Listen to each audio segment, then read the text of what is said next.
Kan yang dilarang itu kan di bawah 2 mata kaki cuma. Tradisi kita di sini kan rata-rata orang pakai celana itu menutup 2 mata. Kan begitu. Ini tidak pakai celana di bawah lutut langsung ke atas. Kena aneh. Ya sederhana sajalah. Angkat aja sedikit di atas 2, selesai itu. Satu sisi kita tidak berseberangan dengan tradisi, menyolok. Sebab salahnya kita nanti terlibat dalam larangan yang lain. Ada larangan lagi nanti. Larangan itu apa? Memakai pakaian untuk menonjolkan diri supaya tampil beda. Ini penyakit ini. Bukan sunnah, itu penyakit itu.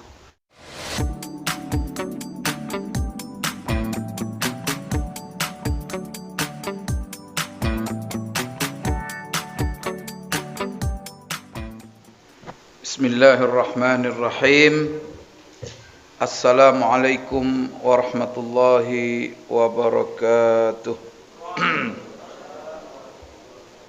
Alhamdulillahi rabbil alamin, wa bihi nasta'in ala umurid dunya waddin.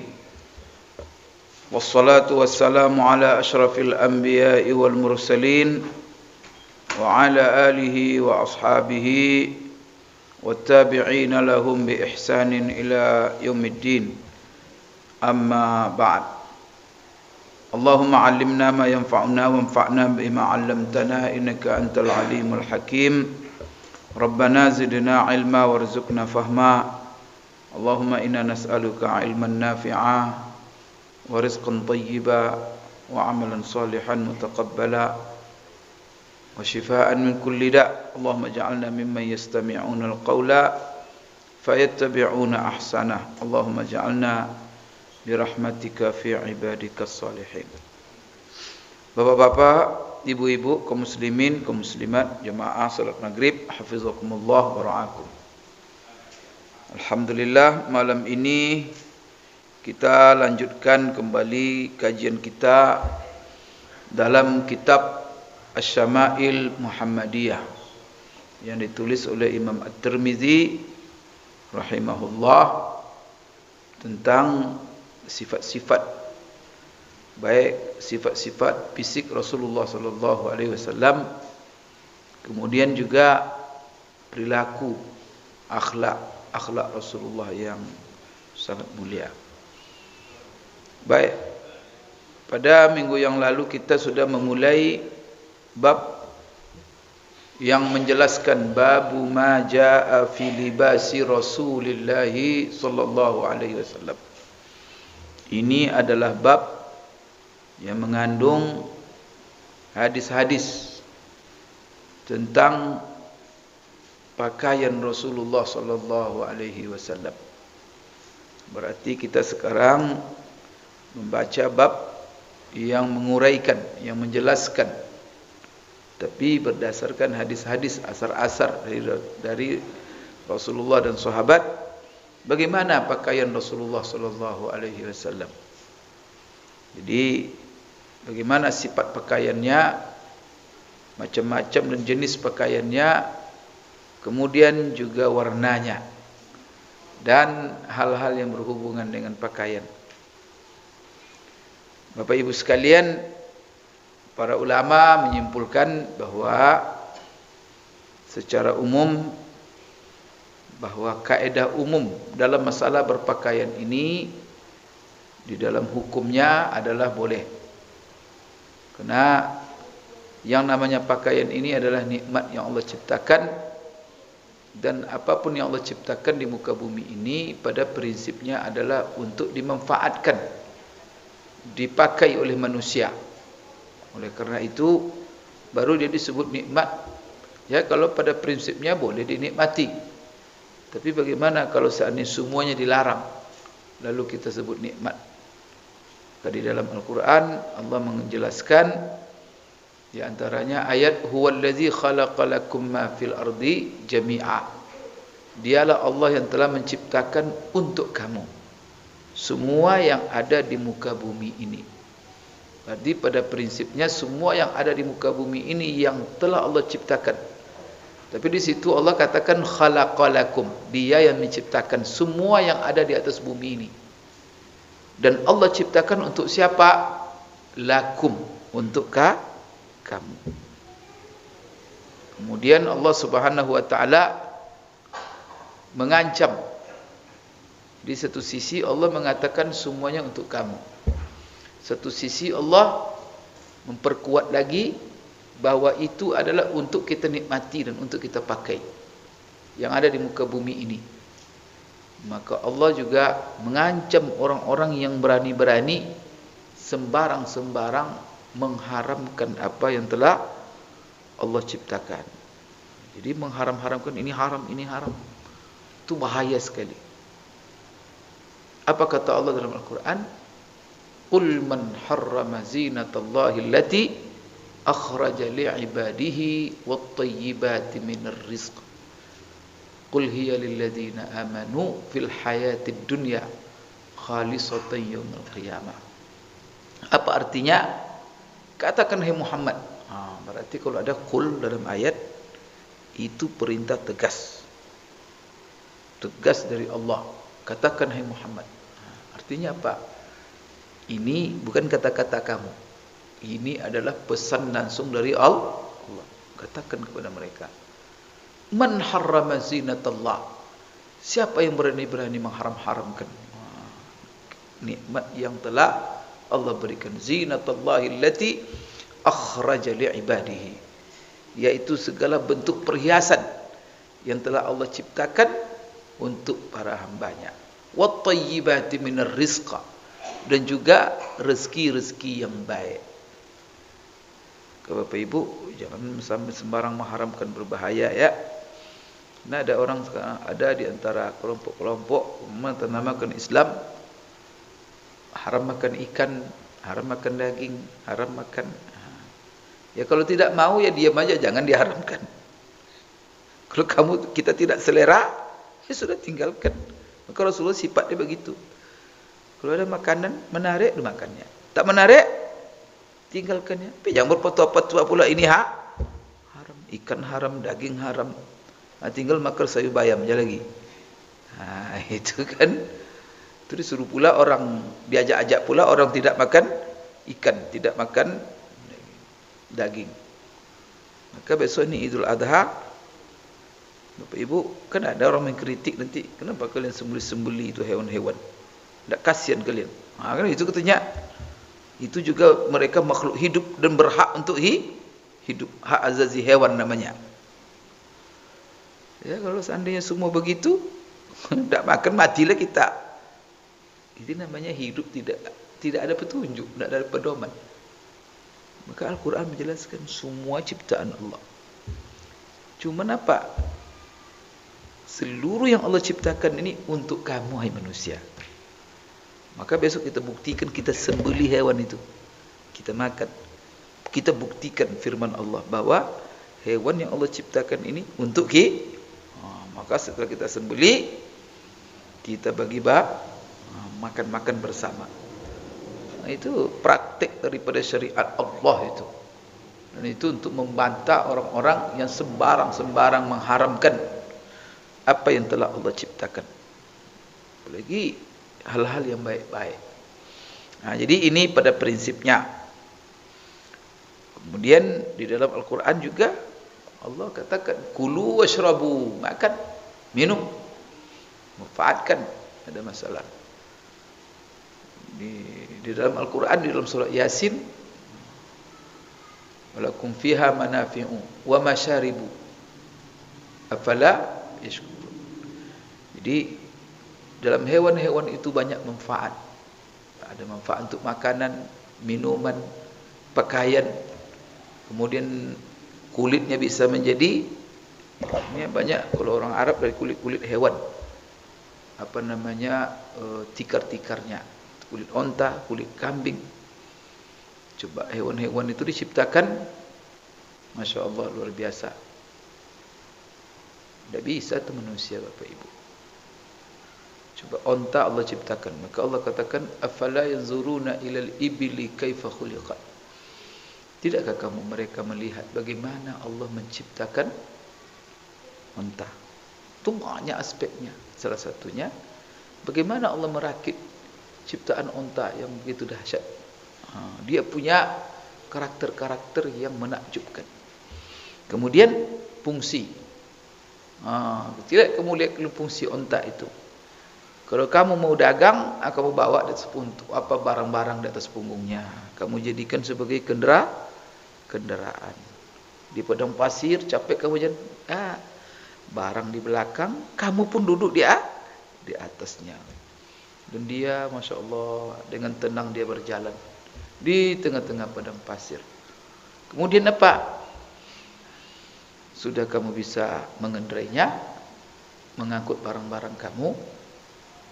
Kalau kamu butuh transportasi, jadi sebagai alat transportasi, kemudian sekaligus sebagai apa? Bahan makanan. Kalau kamu lapar, sembeli, makan dia. Bisa manusia ciptakan alat transportasi, lapar makan itu. Lapar makan mobil, bisa? La ilaha illallah. Dia alat transportasi. Kemudian juga kalau haus, gitu juga. Di dalam unta itu tersimpan banyak air. Enggak, banyak orang itu kalau sudah kehausan di tengah padang pasir itu, sembelihnya satu unta itu. Di sela-sela kulit itu banyak air. Kemudian yang menakjubkan lagi, air kencingnya bisa diminum. Itu apa ibu? Rasulullah ada yang sakit mengeluh di Madinah, disuruh minum kencing unta. Sakit panas macam-macam. Maka sekarang kalau bapak ibu mau pergi umrah, ada tempat nanti di Hudaybiyah sana, di situ banyak orang jual kencing unta. Minum nanti. Oh ya, khususnya katanya orang-orang yang kena kencing manis, diabetes. Itu Rasulullah nyuruh tuh. Ada di antara ulama yang menyimpulkan bahwa ada yang meluaskan, seperti dalam mazhab Imam Ahmad, itu menunjukkan bahwa kotoran hewan-hewan yang halal dimakan tidak najis. Ada fatwa seperti itu. Tapi kalau dalam mazhab Syafi'i itu najis. Terus bagaimana kasus Rasulullah suruh orang minum kencing unta? Itu adalah kasus khusus katanya. Dan tidak boleh dipatwakan sembarangan itu. Karena Rasulullah yang tahu, karena itu darurat sudah. Jadi macam-macam ijtihad ulama di situ. Tapi memang Bapak Ibu sekalian, unta ini makhluk yang aneh memang. Dia pertama tidak mau makan najis, tidak mau makan kotoran. Pantang sekali kalau dia makan kotoran. Maka yang dimakannya itu semuanya yang bersih, kemudian yang mengandung herbal. Jadi makanannya itu rumput-rumput berduri. Coba Bapak Ibu dilihat di YouTube, unta makan duri. Duri itu dimakannya lalap itu. Dalam ilmu herbalis, tumbuh-tumbuhan berduri itu sangat tinggi herbalnya. Itulah daging unta itu kualitasnya, susunya kualitasnya, kemudian termasuklah kencing jadi obat. Masya Allah. Jadi bisa jadi obat, bisa jadi makanan, bisa jadi minuman. Kulitnya, masya Allah, bisa pula jadi tikar. Kulitnya itu kalau diolah dengan teknologi, itu bisa pula menjadi perhiasan macam-macam. Kemudian ada lagi, saya membaca sebuah artikel bagaimana menyembuhkan penyakit asma. Salah satunya katanya untuk menyembuhkan penyakit asma, maka pakai tikar salat dari kulit unta, karena dia anti debu ya. Maka itu sangat bermanfaat. Jadi tikarnya di rumah, tikarnya dari kulit unta, tidur di atas kulit unta, insyaallah asmanya sembuh itu. Ini kan ditemukan betul. Maka Allah sendiri bilang, afala yanzuruna ilal ibili. Kalau tidak ada Allah ingatkan itu. Kenapa kita harus meneliti unta sebanyak itu, sebanyak ini makhluk Allah kok disuruh melihat unta, mengkaji unta. Coba Bapak Ibu, seluruh fungsi ada di situ. Mampu manusia membuat seperti itu? Masya Allah. Jadi Bapak Ibu sekalian, ini jadi untuk apa Allah ciptakan? Untuk manfaat. Nah, dimanfaatkan oleh manusia untuk kamu. Jadi ada kaedahnya Bapak Ibu, kata ulama, menghalalkan yang haram ataupun mengharamkan yang halal. Jadi ada dua dosa, menghalalkan yang haram, mengharamkan yang kudu dosa itu. Di mana yang lebih besar dosanya? Lebih besar dosanya mengharamkan yang halal. Maka ada ustaz asal tanya haram, saya tanya haram semua isinya. Agama ini tidak ada yang halal kayak. Itu salah itu. Kaidah dasar adalah halal. Jadi tak boleh kita keluarkan dia dari kaidah dasar kecuali ada dalil. Dan dalil itu sifatnya tegas dan sifatnya sahih. Dalil yang sahih dan makna benar terhadap yang dimaksud. Baru boleh kita berdasarkan dalil itu mengharamkan sesuatu. Jadi lebih hati-hati kita mengatakan haram daripada Bapak Ibu sekalian, ini yang halal diharamkan. Kemudian kedua dosa itu mengatakan halal yang haram itu dosa juga besar juga. Baik Bapak Ibu sekalian, kemarin kita sudah menyinggung sedikit tentang ini kaedah, sebelum kita baca hadis ini, kaedah-kaedah berpakaian yang disimpulkan oleh ulama, baik dari Al-Quran dan juga dari sunnah-sunnah Rasulullah Sallallahu Alaihi Wasallam. Maka ada berpakaian itu, apa kaedah-kaedahnya? Nah, jadi berpakaian itu banyak aturannya, diantaranya Bapak Ibu sekalian yang berhubungan dengan bahan. Maka kalau yang berhubungan dengan bahan itu tidak dilarang kita memakai pakaian dari sebuah bahan kecuali bahan yang najis. Kalau bahannya itu barang najis, maka tidak boleh dijadikan pakaian. Seperti dari unsur babi, maka dari unsur anjing, dari unsur bangkai. Nah, ya kan? Nah, ini yang pertama dari unsur-unsur yang najis. Maka hati-hati kita memakai pakaian dari mana buatnya. Tapi kita sudah juga menjelaskan Bapak Ibu, kalau dari kulit bagaimana hukumnya. Ini kalau dalam mazhab Syafi'i, kulit yang diharamkan untuk dijadikan pakaian tak boleh kita pakai. Semuanya boleh kulit dijadikan untuk bahan pakaian. Seluruh kulit, kulit biawak, kulit singa, kulit harimau, kulit ular, boleh pakai? Boleh. Dikecualikan cuma dua. Apa itu? Kulit babi dan kulit anjing. Itu saja yang tidak boleh. Nah, selain itu, silakan. Maka Bapak kalau pakai ikat pinggang, itu kamu dari ular itu katanya. Pak tanggalkan. Bilang saya mazhab Syafi'i. Kenapa mazhab Syafi'i? Tapi selama kulit itu disamak, dibersih. Nah, kan itu kan sudah kalau teknologi itu sudah banyak itu, guna dipanaskan, dikeringkan, diapakan, tidak ada masalah. Tapi asal jangan kulit babi dan anjing. Jadi kita tenang bawa solat, kulit ular, kulit apa. Sebagian ulama mengatakan tak boleh. Malikiyah paling ketat dalam masalah kulit. Dia bilang bahwa seluruh kulit tak boleh. Kecuali kulit yang boleh itu satu aja cuma. Kulit hewan-hewan yang disembelih secara syariat. Jadi hewan yang halal dimakan, kemudian matinya disembelih. Itu cuma yang boleh. Itu Maliki itu. Maka apa? Kalau Maliki dengan Syafi'i beda itu. Kalau Maliki dilihatnya orang Syafi'i pakai kulit ular, nak mau ikut solat tak sah katanya. Kerana itu pakai najis. Wah, itu konsekuensinya. Tapi ini masalah ijtihad. Perbedaan-perbedaan ijtihad ulama. Maka kita tak boleh kita saling menyalahkan. Ikut aja menurut kita mana yang tenang kita mengikutinya. Kalau mazhab Hambali mengatakan Bapak Ibu sekalian bahawa apa? Bahawa seluruh kulit itu tak boleh dipakai. Kecuali kulit hewan-hewan yang dimakan, yang halal dimakan dagingnya.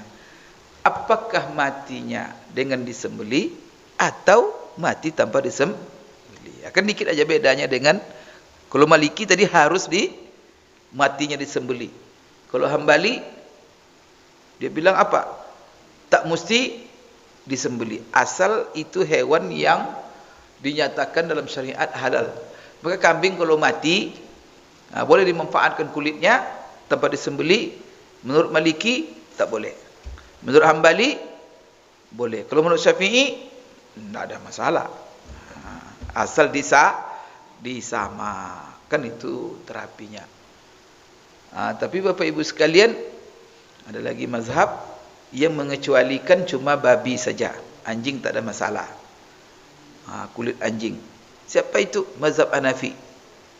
Ke mazhab Hanafi, kulit yang tidak boleh dipakai, dijadikan pakaian, ikat pinggang, sepatu, tas macam-macam, cuma kulit babi saja.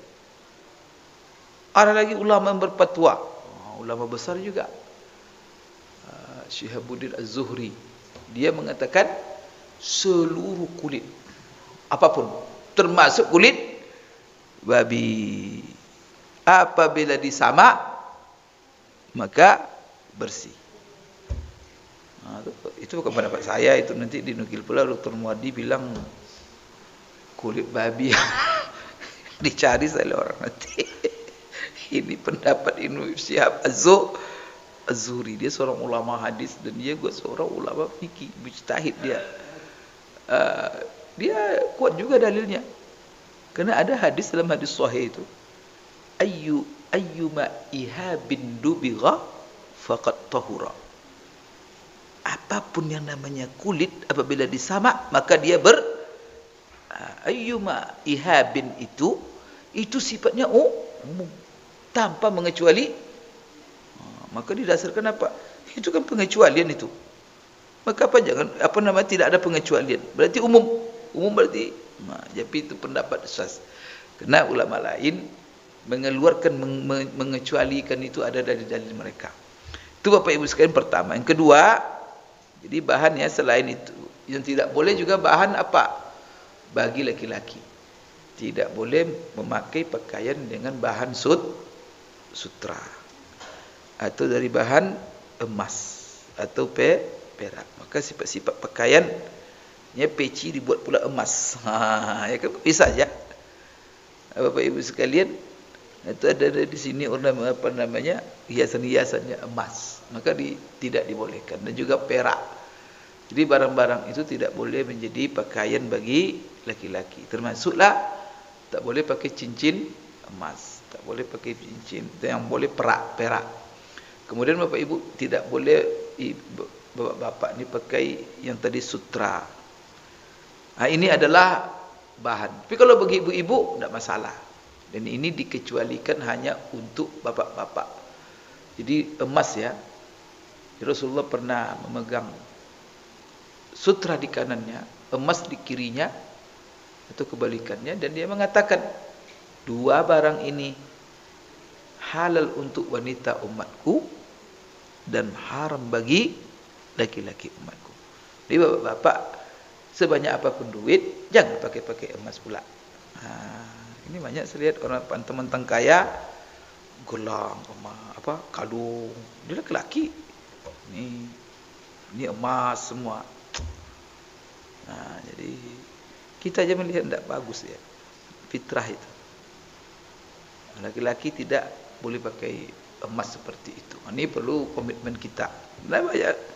Kalau orang non muslim pakai ya tidak masalah, karena dia tidak terikat dengan hukum Islam. Tapi kalau orang Islam, itu yang kita sayangkan. Baik Bapak Ibu sekalian, ini dari sisi bahan. Kemudian juga Bapak Ibu sekalian, pakaian itu ketika kita pakai harus menutup aurat. Itu menutup aurat. Jadi apa aurat laki-laki, apa aurat perempuan. Kalau dia berpakaian tentu kan pakaian yang menutupnya. Maka pakaian itu minimal harus menutup aurat. Tapi ada yang nanti sempurna pakaian itu. Maka laki-laki ya kalau bisa sesempurna mungkin. Sampai nanti pakai peci, ditutup kepala. Nanti pakai baju yang lengan panjang. Nanti kita akan lihat bagaimana sifat pakaian Rasulullah sallallahu alaihi wasallam. Nah, ini Bapak Ibu sekalian, pakaian yang apa namanya, hukum-hukumnya. Ada pakaian yang berhubungan dengan, kalau untuk perempuan dan ada untuk laki-laki. Kalau tadi itu yang saya katakan itu adalah untuk laki-laki. Kemudian Bapak Ibu sekalian, ada lagi yang dilarang, bahwa laki-laki tidak boleh memakai pakaian yang memang pakaian itu khusus perempuan. Umpamanya pakai kebaya, pakai rok mini. Jadi dia pakaian ibu-ibu. Tapi kan ada pula pakaian yang kadang-kadang ibu-ibu dan laki-laki tak beda kan? Kenapa Bapak Ibu gini? Dan ini juga ini kembali kepada uruf kebiasaan suatu daerah. Karena ada kita pergi ke daerah lain, laki-laki kalau saat di pakaian itu di kita itu perempuan, tapi kalau di sana makanya laki-laki. Nah, berarti mereka tak masuk. Berarti kalau dipakai di sini baru yang namanya tasyabbuh. Nah, begitu juga sebaliknya. Maka tasyabbuh itu apa, Bapak Ibu sekalian, kaedahnya? Arti menyerupai, laki-laki menyerupai perempuan, perempuan memakai, laki-laki memakai pakaian perempuan, perempuan memakai pakaian. Kapan pakaian itu disebut pakaian laki-laki? Dan itu kapan pakaian? Itu kembali kepada uruf. Maka di sini berlaku kaedah al-adatu muhakkamah. Adat kebiasaan itu atau uruf itu menjadi hukum dasarnya. Bapak kalau pergi ke Afrika, itu pakaiannya banyak mirip perempuan, tapi itu pakaian mereka yang laki-laki. Nah, maka jangan kita katakan mereka menyerupai perempuan, karena itulah tradisinya, adatnya. Nah, jadi ini Bapak Ibu sekalian, tak boleh kita memakai. Di sini apa pakaian khusus untuk perempuan? Jangan dipakai laki-laki. Apa pakaian yang khusus laki-laki? Jangan dipakai oleh perempuan. Rasulullah SAW melaknat orang-orang yang menyerupai laki-laki menyerupai perempuan, perempuan yang menyerupai laki-laki. Kemudian apalagi Bapak Ibu sekalian yang tidak boleh bagi laki-laki, dan juga tetapi ini khusus laki-laki. Ada larangan Bapak Ibu sekalian, tidak boleh memakai pakaian yang bersifat isbal. Isbal yaitu pakaian bagian bawah laki-laki, celana, sirwal, jubah, maka jangan sampai melewati dua mata kaki. Jadi ada larangan. Maka Rasulullah SAW banyak riwayat-riwayat mengatakan bahwa dilarang kita untuk isbal namanya itu. Cuman Bapak Ibu sekalian, larangan ini sifatnya apa?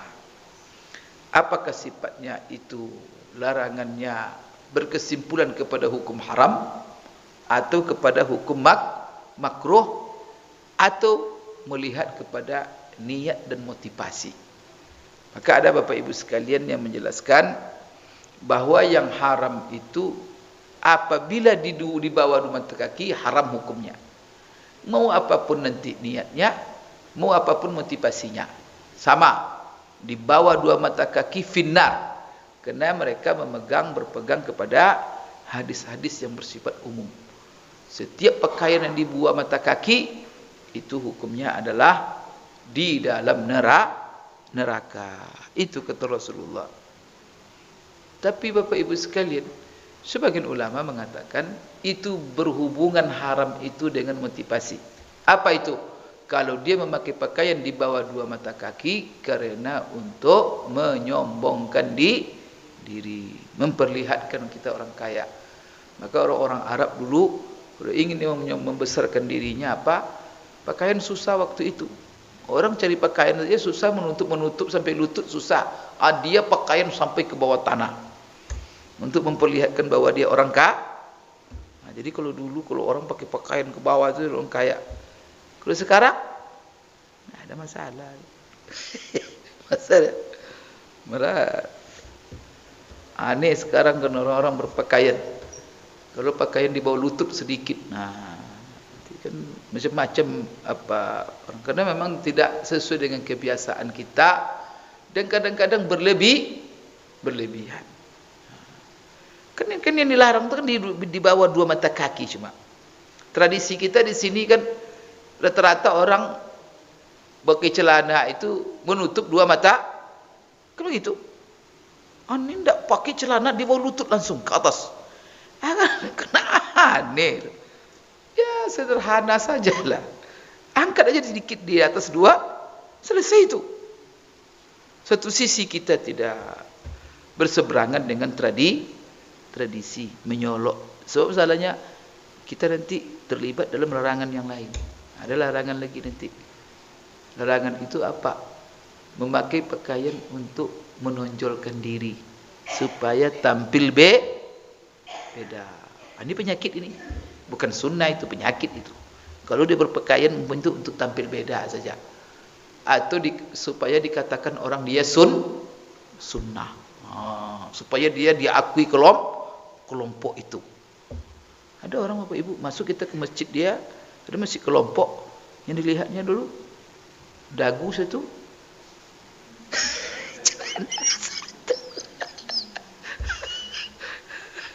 atau langsung dia, ini bukan dari kita katanya.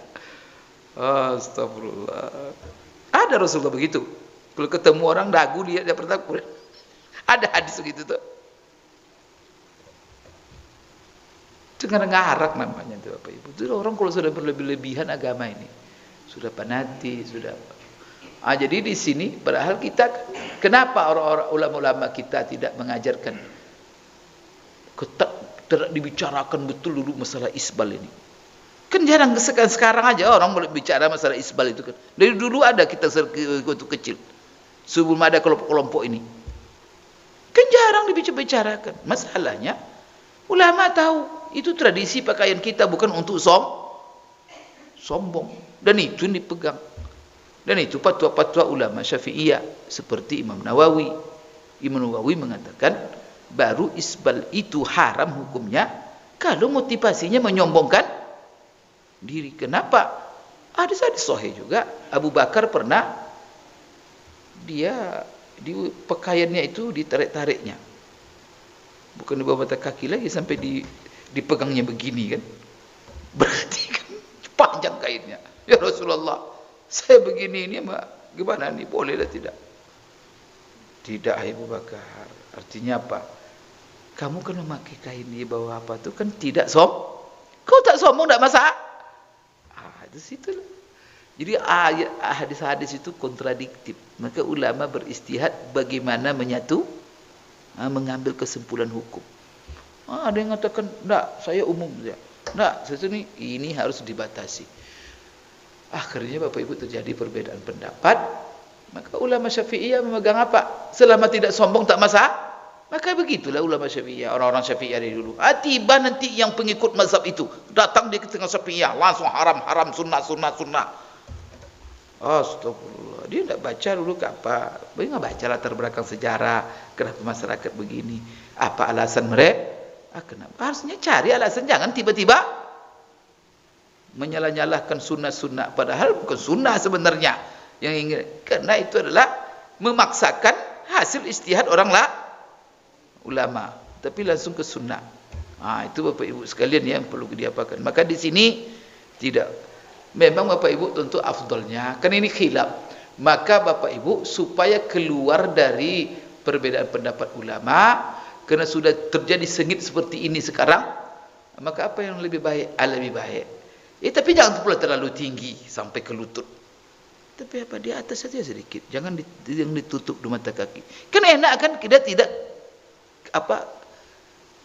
nampak betul kan. Tapi kok tiba-tiba kan baru tobat istilahnya dia itu. Kemarin dia pakai jin, pakai apa, menutup, tiba-tiba langsung ditarik. Marah-marah istri, dipotong semua kainnya. Ada lagi anak-anak belajar di pondok pesantren, isbal haram. Pulang-pulang ke rumah, potong ya, celana Bapak, kalian gantung semua. Mana Bapak Ibu sekalian, agama ini juga rasa. Ya, ini di antara larangan. Maka kita, bagaimana sikap kita? Ya jangan berlebihan. Kemudian yang Rasulullah apakan di atas, memang apa? Batasannya setengah. Tapi kan kita mempertimbangkan semuanya. Karena juga kalau di atas apa itu berbahaya, hati kita rusak nanti. Karena banyak orang berdosa gara-gara memfitnah-fitnah kita. Tapi kalau dia normal, di atas mata kaki sedikit, tidak kelihatan. Saya melihat kalau di atas mata kaki sedikit, Masya Allah, tidak ada masalah, bagus. Tapi kalau sudah menyolok, tidak pula disetrika, bundar aja. La ilaha illallah. Itu bilang pula sunnah. Saya tidak mengerti lah saya ini. Orang-orang beragama seperti ini. Padahal orang-orang Arab itu Pak ya, necis-necis, bukannya Pak. Jubahnya begini, setrika apa? Datang orang kita ikut sunnah pakaian, astagfirullahaladzim. Kita aja melihat apa ini? Mau mandi ke sungai dia ni, atau mau ke kebun dia? Pak, saya kadang-kadang Pak, orang beriring-iring jalan. Saya lihat begini, ya Allah, siapa yang ngajar kalian begini? Di mana kalian belajar? Kok pakaian seperti ini? Ya Allah, maka kemarin pakaian itu salah satu tujuannya untuk keindahan itu sepakat ulama mengatakan. Maka yang larangan-larangan ini kita jauhi. Tapi tetap keindahan dijaga. Ini baik, Bapak Ibu sekalian, kemarin juga yang dilarang adalah berlebihan. Kemudian yang dilarang juga karena sombong. Bapak Ibu sekalian, ini dobit-dobit atau kaedah-kaedah dalam berpakaian yang dilarang, yang disimpulkan oleh para ulama. Termasuk Bapak Ibu sekalian, pakaian karena syuhrah. Syuhrah itu apa? Karena tampil beda. Maka ada ancaman Rasulullah SAW, orang-orang yang memakai pakaian Bapak Ibu sekalian kena untuk syuhrah. Maka syuhrah ini supaya dia, masalah dibilang orang begini, dibilang orang begini, tidak boleh. Sehingga dia beda saja pakaiannya selalu. Baik Bapak Ibu sekalian, sekarang mari kita baca bagaimana pakaian Rasulullah SAW. Hadis 53. Hadis 53 ini adalah dari Ummu Salamah. Hadis 53, kemudian 54, 55, kemudian Bapak Ibu sekalian, semua hadis ini, ketiga hadis ini semuanya dari Ummu Salamah. Coba lihat kan? Semuanya dari Ummu Salamah. Tapi kenapa banyak sekali dari Ummu Salamah ini? Ini Imam Tirmizi, Bapak Ibu sekalian, dia menerangkan hadis ini, membawakan hadis ini semuanya dari Ummu Salamah berdasarkan sanad yang dia riwayatkan. Jadi dari sanad mana dia meriwayatkan? Semuanya ujungnya Ummu Salamah. Ummu Salamah dari Rasul kepada Rasulullah SAW. Cuma untuk sampai kepada Ummu Salamah, maka Imam Tirmizi punya sanad, dari guru ini ke Ummu Salamah, dari sini ke Ummu Salamah, dari sini ke maka dia perbedaan-perbedaan sanad itu dijelaskannya. Kemudian nanti para ulama ia menjelaskan, jadi sanad ini ada sanadnya yang sahih, ada sanadnya yang dhaif, ada sanadnya yang hasan. Itu rahasia dalam ilmu hadis itu. Kenapa diulang-ulang ini? Ummu Salamah mengatakan, jadi dari Ummu Salamah ini Imam Tirmizi mendengar dari gurunya namanya Muhammad bin Humaid Ar-Razi. Gurunya itu mendengar pula dari seorang guru ulama namanya Al-Fadl bin Musa, dan juga Abu Numailah dan Zaid bin Hubab. Kemudian mereka ini semuanya mendengar dari Abdul Mu'min bin Khalid. Abdul Mu'min bin Khalid mendengar dari gurunya Abdullah bin Buraidah. Abdullah bin Buraidah mendengar dari Ummu Salamah. Berarti dari gurunya Muhammad Humaid Ar-Razi sanadnya ini. Dari Ummu Salamah berkata, ini hadis dari Imam Tirmizi, kana ahabbus siyabi ila Rasulillah sallallahu alaihi wasallam al-qamis. Begitu bacanya ya. Pakaian yang paling dicintai oleh Rasulullah sallallahu alaihi wasallam adalah gamis. Jadi qamis itu dalam bahasa kita menjadi gamis. Saya tidak tahu bapak-bapak kalau mendefinisikan gamis gimana.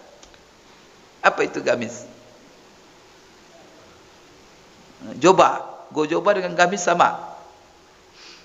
Kayaknya gamis ini kalau di dalam bahasa Arab itu yang disebut dengan gamis, Bapak Ibu sekalian, adalah yaitu pakaian yang memiliki dua lengan, ya kan, punya apa namanya, dua lengan, yang mana dari lengan itu dimasukkan dua tangan. Kemudian di tengah-tengahnya punya lubang, yang di situ tempat masuk kepala.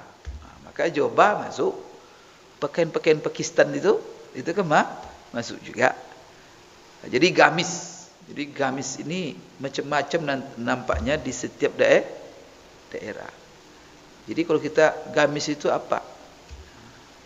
Maka di dalam orang-orang Arab, Bapak Ibu sekalian, itu pakaian orang Arab itu menurut mereka gamis. Orang-orang Sudan itu juga pakai gamis. Kalau di Ibtidaiyah itu ada bilang kemeja. Qamis itu adalah diterjemahkan dengan kemeja. Kalau saya terjemahan kemeja tak masuk itu ya. Karena kalau kemeja pakai terbuka dia semua, kancing. Maka terbuka. Kalau gamis ini enggak. Dari bawah masuk ke kepala dimasukkan, ada lubang untuk kepala. Kemudian nanti dua tangan masuk, kepala masuk. Berarti apa itu? Ya coba itu kalau ke bahasa kita. Ini kurang tepat menterjemahnya kan kalau kemeja kan pakai buah. Jadi pakaian gamis ini kenapa Rasulullah mencintainya? Ya dia di antara apa namanya uraian para ulama, kenapa Rasulullah sangat senang dengan pakaian gamis? Karena gamis ini pertama mudah memakainya, tak ribet. Masukkan sap, selesai langsung ke masjid. Kalau buah ini buka dulu. Apalagi sudah disetrika oleh istri kan, buka dulu. Setelah itu setelah pakai satu-satu. Kalau sempat di perang itu tidak sempat makanya kabur langsung. Di gamis ini simple dia. Maka itulah kata ulama kenapa Rasulullah SAW itu menyukai pakaian gamis, karena dia mudah dipakai. Kemudian juga mudah dicopot, gampang memakainya, gampang menanggalkannya. Kemudian apa? Gampang untuk dibawa bergerak. Coba supaya ke Pakistan itu kan enak dibawa bergerak itu. Lebih apa namanya? Ya tapi jangan sempit. Karena memang Bapak Ibu sekalian, gamis-gamis itu baik kaki perempuan jangan dia ketat. Apalagi memperlihatkan lekuk-lekuk badan, pada kulit. Jadi di sini sebabnya adalah karena mudah dipakai, mudah menanggalkannya, dan mudah dibawa bergerak, menyenangkan. Maka itulah sebabnya Rasulullah SAW menyukainya. Karena Rasulullah itu suka yang simple-simple, yang mudah. Maka Rasulullah selalu memilih. Kalau ada satu yang sulit, ada yang mudah, Rasulullah pilih yang mana? Dan ma khayyira bainal amrayni illa ikhtara aisarahuma. Rasulullah tak pernah disuruh pilih antara dua hal kecuali dia memilih yang paling mudah. Bapak Ibu, ini menunjukkan rahmatnya beliau kepada kita. Karena kalau dia milih yang sulit, kita mencontohnya sulit kita. Kalau dia milih yang mudah, kita contoh, maka itu mempermudah kita mengamalkan sebagai umatnya. Jadi ini kaedah konsep Rasulullah di dalam mengamal. Apabila dia disuruh pilih, dia selalu memilih yang mudah. Maka pakaian ini kenapa dia pilih banyak macam-macam pakaian, tapi dia pilih jenisnya al-qamis. Kenapa? Karena itu mudah dipakai, mudah ditanggalkan, dan mudah untuk dibawa bergerak.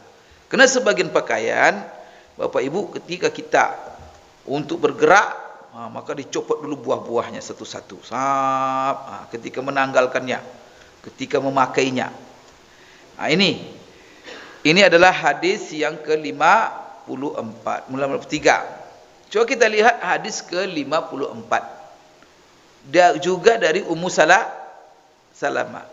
Kemudian redaksi hadisnya sama.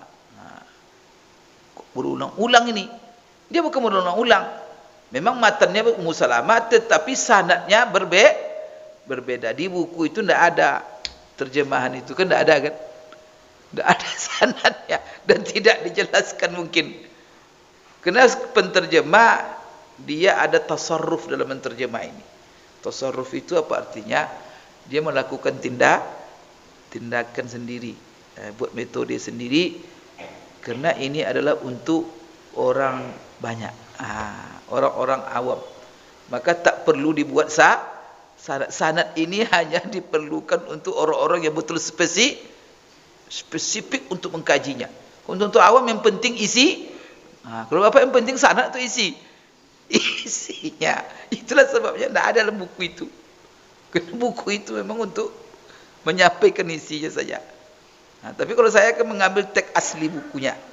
Maka kalau teks asli bukunya, kalau tadi Imam Tirmizi meriwayatkan dari Muhammad bin Humaid Ar-Razi, Fadl bin Musa, kemudian dari Abdul Mu'min bin Khalid, Abdullah bin Buraidah. Kalau ini Imam Tirmizi meriwayatkan dari gurunya yang bernama Ali bin Hujr.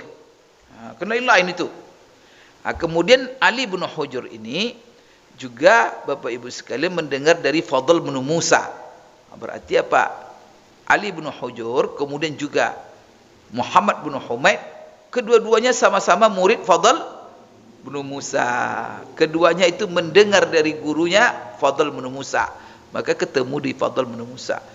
Coba dari Fadl bin Musa, Abdul Mu'min. Dari Abdul Mu'min, Abdullah bin Buraidah. Kemudian dari Ummu Salamah. Ummu Salamah berkata, "Kana ahabbus thiyab ila Rasulillah al-qamis." Bapak Ibu sekalian, kenapa diulang-ulang seperti ini? Karena Tirmizi ingin menguatkan bahwa hadis ini banyak sanad sehingga dia semakin kuat. Kemudian hadis setelahnya juga haddatsana Ziyad. Di sini dari Ziyad bin Ayyub al-Baghdadi. Kalau tadi Ali bin Hujr. Sebelumnya tadi siapa? Muhammad bin Humaid. Kemudian dari Ali bin Hujr.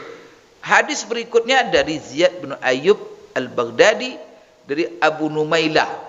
Tadi ada mulai bukan Fadl bin Musa, tapi Abu Numailah.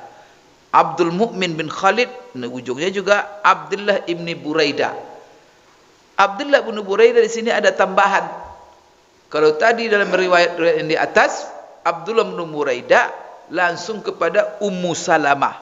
Kalau dalam riwayat ini, Abdullah bin Buraidah mendengar dari ibunya. Ibunya mendengar dari Ummu Salamah. Kan ada beda kan? Yang mana lafaznya redaksinya sama. Isinya kana ahabbus siyab ila Rasulillah yalbasuhul qamis. Sedikit di sini yalbasuhul qamis. Bahwa Rasulullah SAW pakaian yang paling dicintainya, bahwa beliau memakai gamis. Bapak Ibu sekalian, Imam Tirmizi dari sanad-sanad yang tadi dia komentar begini. Hakaza qala Ziyad bin Abi Ayyub fi hadisihi an Abdullah bin Buraidah an ummihi an Ummi Salamah. Hakaza rawa ghairu wahid an Abi Numailah misla riwayah Ziyad bin Ayyub.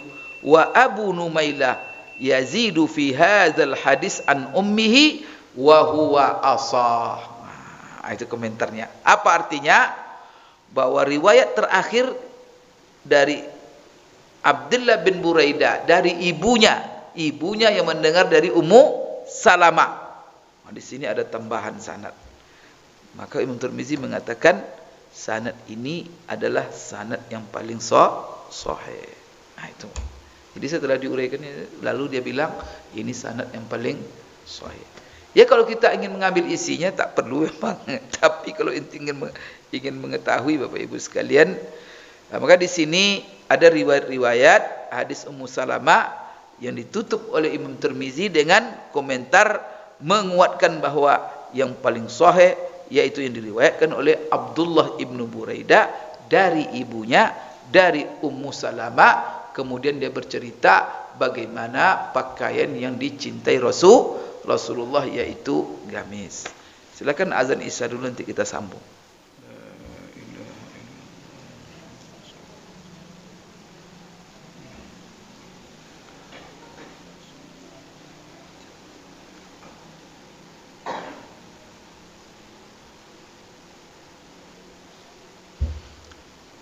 Baik Bapak Ibu sekalian,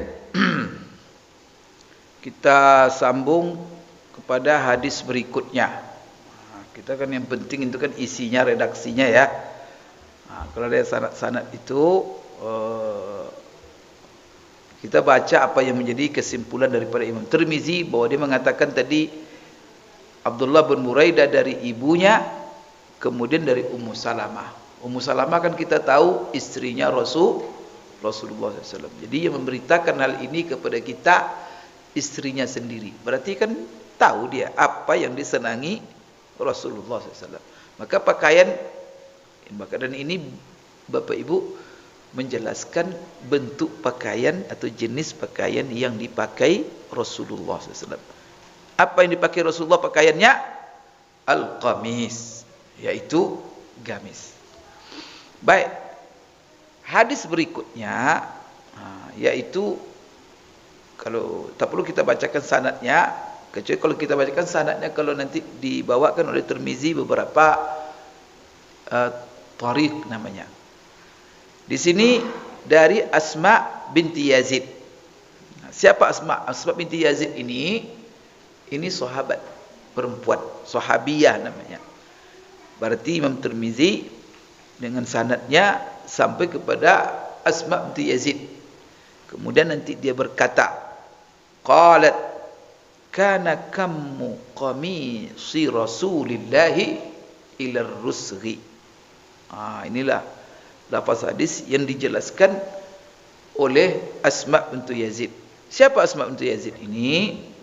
Nah, kita baru melalui nama dia kan. Asma binti Yazid namanya Asma bin, itu kan anak perempuan. Anak perempuan berarti orang tuanya namanya Yazid. Yazid ini orang tuanya namanya As-Sakan.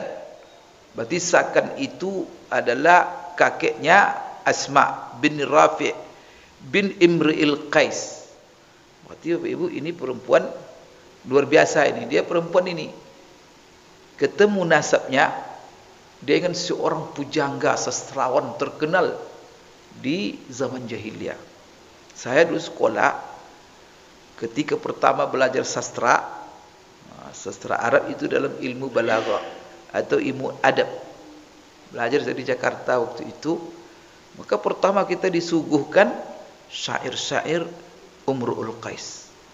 Jadi kalau Imru'ul Qais ini dulu di zaman jahiliyah, dia yang Bapak Ibu sekalian mengubah bait-bait syair berlomba-lomba orang menghafalnya. Jadi pujangga nomor 1 terkenal di jahiliyah. Jadi pertama redaksi bahasanya luar biasa, gaya bahasanya sangat indah. Karena dulu alat komunikasi orang-orang Arab jahiliyah itu adalah syair. Media mereka untuk komunikasi, menyampaikan informasi-informasi itu lewat syair-syair. Maka kalau orang jahiliyah itu ingin mencaci maki orang pakai syair. Maka kalau syair itu mencaci maki dihafal orang. Itu bisa orang tu tak keluar-keluar itu kerana malu yang dicaci maki dalam syair.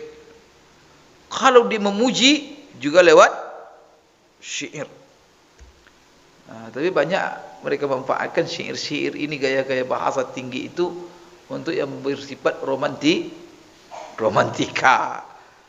Termasuklah Imru'ul Qais ini. Imru'ul Qais ini bahkan di dalam Kalau kita belajar sastra Arab pasti ada Imrul Qais. Jadi kalau ada Bapak Ibu tanya, kalau ada orang, kamu dari mana? Sastra Arab. Jurusan saya sarjana. Kamu tahu Imrul Qais? Tidak tahu dia, itu benar sastra Arab itu. Itu berarti dia mungkin belajar atau tidur dia. Itu tuh tidak mungkin orang tidak tahu, karena awal belajar itu bait-bait syair inilah yang kita kupas. Itu yang diajarkan dulu oleh dosen itu. Ada beberapa orang itu, ada Zuhair bin Salma namanya, ada namanya, karena Bapak Ibu sekalian, Mu'allaqatus Sabah. Jadi sampai kena saking terkenalnya, kalau mereka ini yang mengubah bait, bahkan bait-bait mereka itu dipilih oleh sastrawan-sastrawan Arab itu.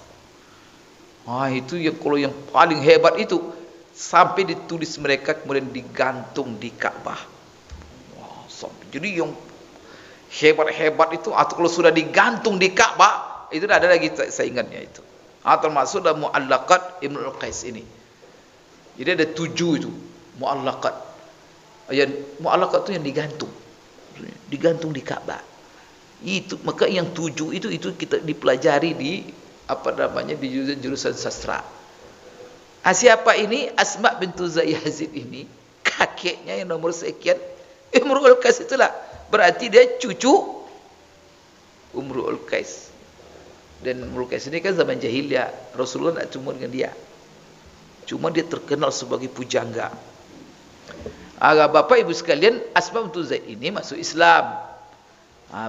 Beliau ini sahabiyatun jalilah, seorang sahabat yang mulia. Kemudian dia ini juga ada hubungan keluarga dengan seorang sahabat yang bernama Muaz bin Jabal. Jadi anak perempuan bibi daripada Muaz bin Jabal, yaitu Ummu Amir namanya. Jadi anak perempuan daripada Ummu Amir, dan juga Bapak Ibu sekalian Ummu Salamah Al-Ansariyah Asy'ariyah. Baik, beliau ini masuk Islam pada tahun pertama Hijriah. Jadi ketika Rasulullah hijrah pertama kali ke Madinah, disitulah dia masuk Islam. Kemudian dia terkenal seorang wanita yang luar biasa istiqamahnya setelah masuk Islam dengan Islam. Kemudian Bapak Ibu sekalian, dia termasuk wanita yang rajin bertanya kepada Rasulullah perkara-perkara agama. Jadi ini menjadi contoh ya bagi wanita-wanita muslimah, bagaimana supaya wanita muslimah itu selalu bertanya dan mempertanyakan bagaimana agama membimbing dalam setiap perkara-perkara kehidupan. Maka dia ini termasuk wanita sahabat yang rajin bertanya tentang hukum-hukum agama. Kemudian banyak perempuan-perempuan lain kalau ingin bertanya ke Rasulullah, malu mereka. Maka mereka bertanya lewat siapa? Disuruhnya Asma bintu Yazid ini. Kamu tanyalah Rasulullah. Dia itu senang dia bertanya ke Rasulullah perkara-perkara agama. Dan biasanya yang ditanya itu Bapak Ibu sekalian tentang perkara-perkara yang jelimat, daqaiq umuri kadang-kadang kenapa malu kadang-kadang perempuan bertanya, kadang-kadang kan masalah kewanitaan kan malu mereka mengungkapkan depan Rasulullah sallallahu alaihi wasallam. Tapi kalau Asma ini karena itu perkara agama, dia tidak malu, maka selalu lewat dia.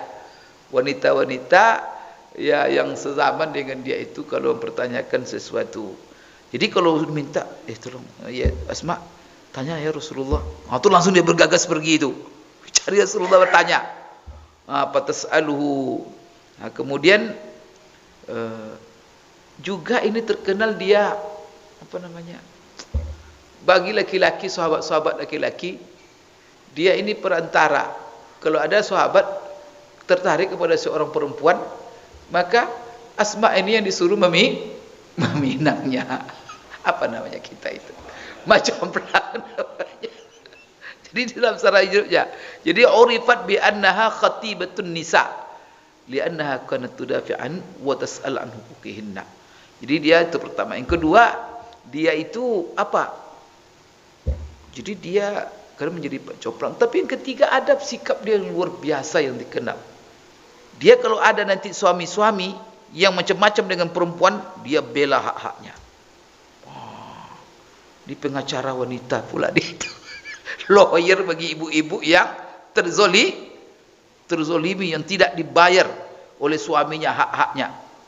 Kemudian kadang-kadang dia pergi ke Rasulullah untuk menuntut hak-hak perempuan itu.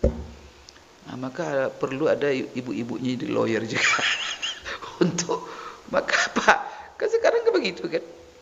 Ada wanita-wanita yang membela hak-hak wanita. Termasuklah ini. Jadi Asma bintu Yazid itu terkenal sahabat pembela hak-hak wanita yang terzalimi. Bapak Ibu sekalian, dia ini ikut bersama Rasulullah di dalam peperangan Khaybar. Peperangan Khaybar pernah saya ceritakan. Ini Ghazwatu Khaybar Bapak Ibu. Khaybar itu jauh sekali dari apa namanya.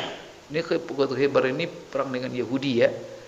Kemudian di tahun yang ke-13 Hijriah, dia juga Bapak Ibu sekalian ikut peperangan dengan memerangi Romawi, yaitu tahun ke-13 Hijriah di Syam, di sebuah peperangan namanya peperangan Yarmuk.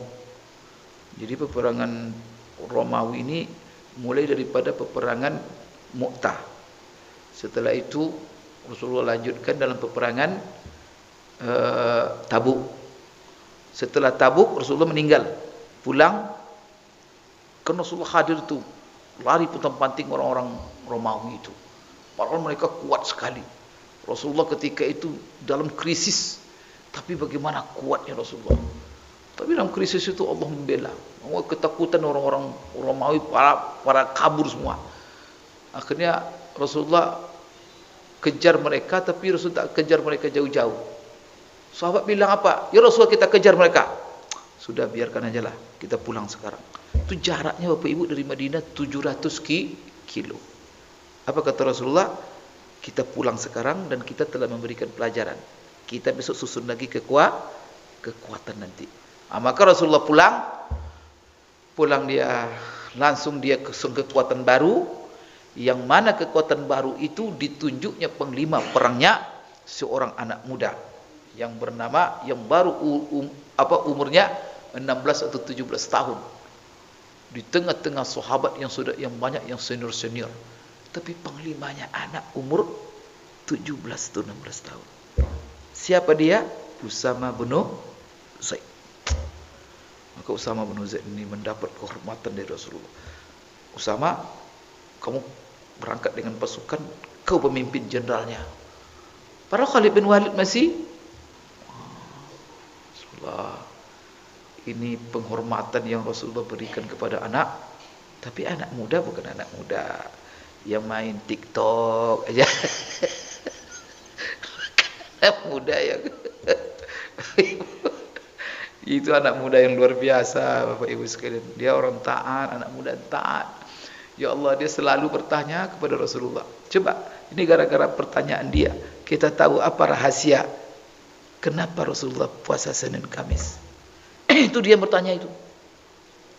Maka kalau kita mau tahu rahasia kenapa Rasulullah puasa Senin Kamis, Usama itu yang bertanya. Dia datang Rasulullah bertanya. Padahal dia masih muda betul. Kenapa begitu? Dia kepengen tahunya tinggi. Ya Rasulullah, kenapa saya lihat kamu selalu puasa Senin Kamis? Kenapa tak Selasa? Kenapa tak Rabu? Kan begitu tuh.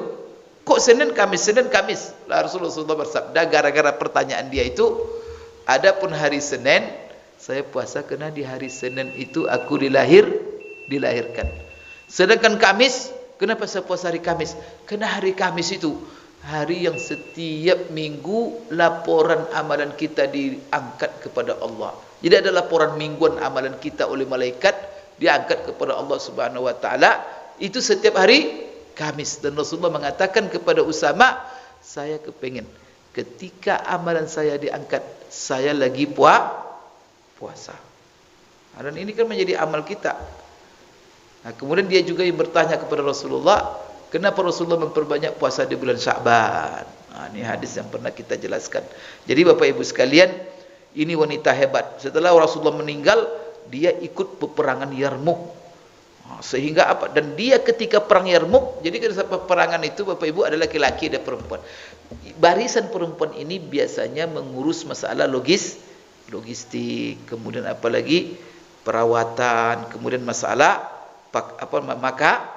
makanan, obat-obatan, itu adalah urusan ibu-ibu itu. Kemudian memasak makanan untuk para pejuang-pejuang. Dia adalah kepala yang mengepalai kelompok perempuan, yaitu Asma bin Yazid. Kalau kita ditanya siapa yang mengalami perempuan di dalam peperangan Yarmuk. Peperangan Yarmuk ini Bapak Ibu, ya suatu saat kita akan ceritakan peperangan Yarmuk ini. Perlu kita baca karena banyak. Dan ini perang Yarmuk ini terjadi tahun ke-13, berarti setelah wafatnya Rasulullah. Tadi ada cerita sedikit tentang Usama bin Zaid. Jadi Usama bin Zaid berangkat untuk menghalau orang-orang Romawi.